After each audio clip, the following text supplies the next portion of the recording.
For Transit TV News, I'm Tom Davis.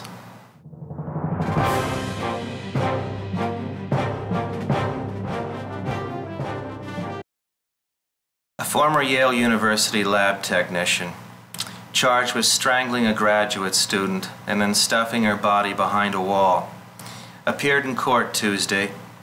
He did not enter a plea to murder.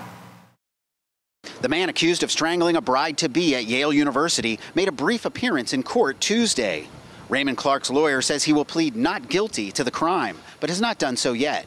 Clark is accused of killing Yale graduate student Annie Lay last month in the lab where they both worked. Her body was found on what was supposed to be her wedding day. Clark remains in jail and was brought to and from court in a prisoner van, away from public eyes. Exactly why Clark allegedly killed Annie Lay remains somewhat of a mystery at this time, though Yale University officials call it a case of workplace violence. Clues to Clark's motive might be found in the official arrest affidavit. That's the document police put together to show a judge they have enough evidence to make an arrest. In this case, that document remains sealed. According to state law, the warrant is supposed to be made public 2 weeks after an arrest. But in this case, Clark's lawyers are telling the judge they want to keep it sealed. We don't know what's in the affidavit, but they cited his right to a fair trial that would be jeopardized if they unsealed it. Clark will be back in court October 20th, when he is expected to enter a plea of not guilty. Also at that hearing, a lawyer for a Connecticut newspaper, the Hartford Courant, will argue that the arrest affidavit should be unsealed so the public can learn more about this case. Ted Shaffrey, The Associated Press, New Haven, Connecticut. A mother will be reunited twice with her newborn son after losing him twice.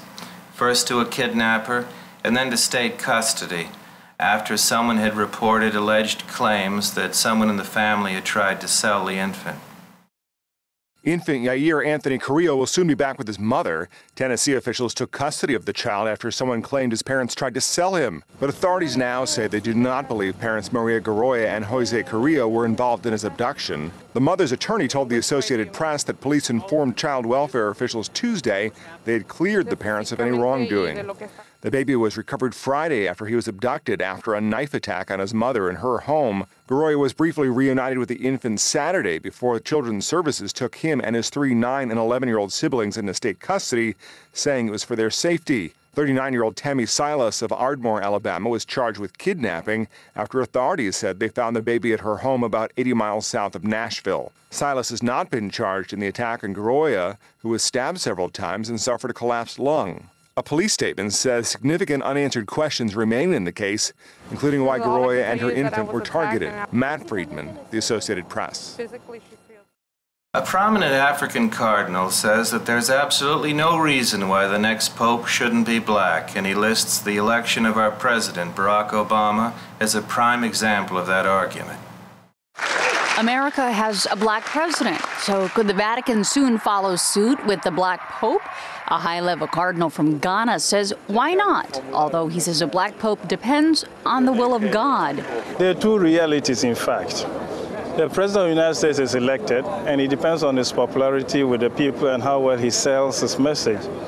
The election of a pope is more, if you want, something that people pray for, and they depend more, if you want, now by their faith, depend on, God providing a leader for his church. He's helping to guide a 3-week meeting at the Vatican on the challenges of the Catholic Church in Africa. Speculation about the possibility of a pope from the developing world has swirled for years, as that is where the Catholic Church is growing most.